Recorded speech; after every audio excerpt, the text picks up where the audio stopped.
Hola, ¿cómo estás? Mi nombre es Ian, me gusta hacer vídeos sobre viajes alrededor del mundo y culturas diferentes y ahora sobre aprendizaje de idiomas.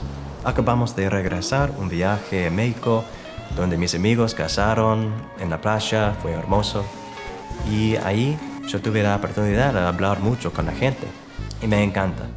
Hace unas semanas intentando hacer este video. Yo creo que es porque yo tengo miedo.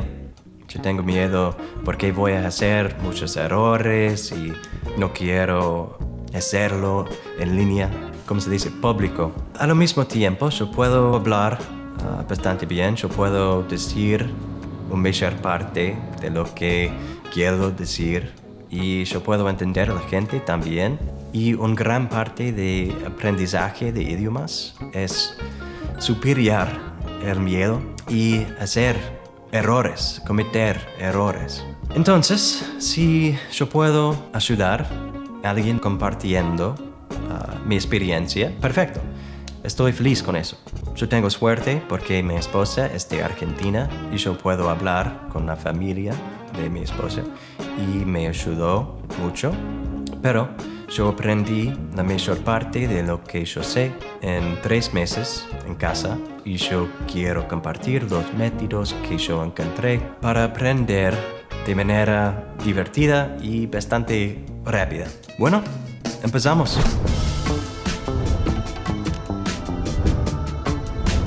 When I started dating a girl from Argentina, I had no idea that I would eventually end up learning her language and even going to live there for several months, exploring glaciers, hanging out with the penguins. I'm going to show you how I got started learning the language and got the ball rolling for myself. I'm going to show you how to simplify it, how to gamify it, how to make the language learning process faster and easier even if you have a bad memory. But first, I want to talk quickly about limiting beliefs because I think that this may help a lot of people out there. A couple weeks before my 16th birthday, I was in an accident where I had a brain injury, and afterwards they told me that I had a processing speed deficiency and that it may be difficult for me to learn things, that I may need more repetition, and it may be difficult for me to concentrate. And while some of that may have been true, I internalized it, and that became a limiting belief for me that kept me from learning and doing a lot. And when I dove into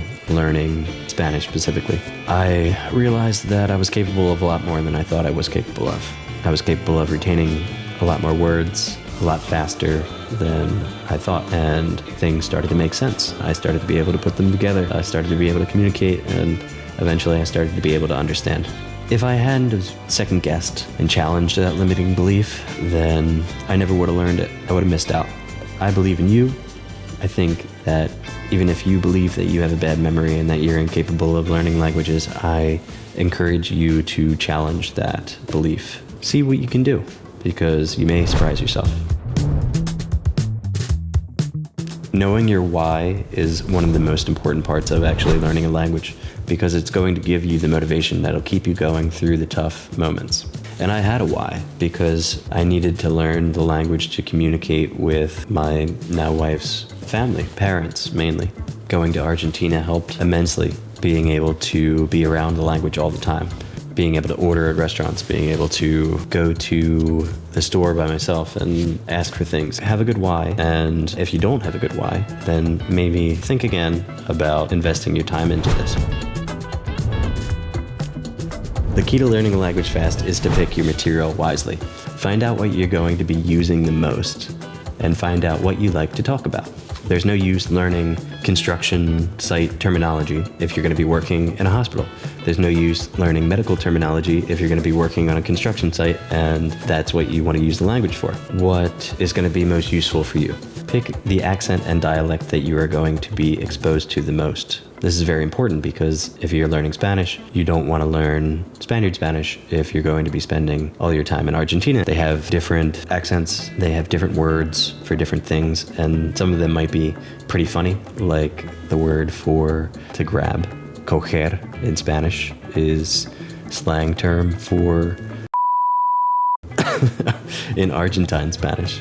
Agarrar is the word they use So people may laugh at you, which is okay, because people are probably going to laugh at you anyway, because you're going to sound funny when you speak.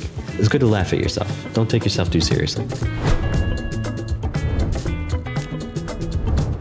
There's a well-known concept, it's called the 80-20 rule, or the Pareto principle, that states that 20% of the effort can give you 80% of the results. If we're looking at language learning, there's tens of thousands, if not hundreds of thousands of words that you can learn, but the majority of spoken language is only about 1,000 to 3,000 words. They may vary a little bit depending on the language. Learn the most commonly used words first. We're going to use a little bit of the 80-20 principle. You've identified what you like to talk about and what you're going to be talking about. You've identified who you're going to be speaking with geographically. And you found a list of the most commonly used words in your target language. So, let's move on to the game.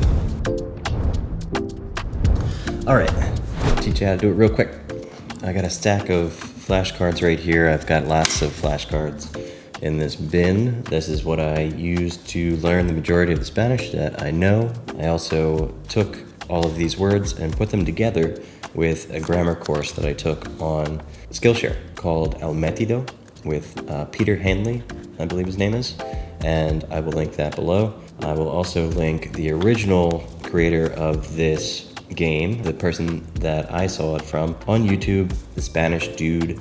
He's very good at teaching it, so I recommend also going to check that out. It's an idea worth sharing. It helped me out a lot, and hopefully it'll help you out a lot too. Let's start off. I have a right and a wrong category here, so we're gonna go through 5. Here I have all of the body parts. These are important things to know. Let's learn them. You go through from your target language to English first, so that you get familiarized with it, and then always afterwards, once you get those correct, you go through from your native language to your target language. Oreja, ear, cuerpo, body, el cerebro, brain, pie, foot, nariz, nose. So I got them all right. What we can do there is we go through from English to your target language, nose, nariz, foot, pie, brain, cerebro, body, el cuerpo, ear, oreja. Once we got all those correct, we put them aside and we grab the next 5. We got 1, 2, 3, 4, 5. And you pretty much go through the same way. You take these 5, you go through from your target language to your native language, and then from your native language to your target language. Now once you get those 5 correct, you mix them with the previous 5 that you've gotten correct, and you go through all 10. And once you get all 10 correct, then you put that 10 aside and you grab another 5, and you repeat the process. So basically what we've done is we've created like a manual spaced repetition system. So after you have 5 more correct, you put them together, you pick them all up, you go through them. You do it until you get them all correct, you put it down, then you do it again, you grab another 5. Once you get them all correct, you put it in here and you go through them all again. The more cards you have, the less frequent the words are coming up, so that you're starting to get shown these words just as you're forgetting them, and that helps you log these words into your long-term memory. There is a digital version of a spaced repetition system that is called Anki. This is an app that you can download on your phone, and there's already pre-made decks for even the top 1,000 words. And for me, I wanted to make sure that I was doing them in order, so I was getting the most frequently used words first. I've kept my stacks separated so that I can grab each stack that was from each different day that I did it in order of frequency. So this you have a little bit more control over, and it's physical, so you're writing the actual word, which also helps with memory. You're reading your own writing, you're saying it out loud, you have physical interaction with it. This is the way that worked well for me. Also check out one of my recent videos here. I hope that you got something out of this. If you did, consider subscribing, and hitting that thumbs up button helps me out. Good luck studying. I'll talk to you later.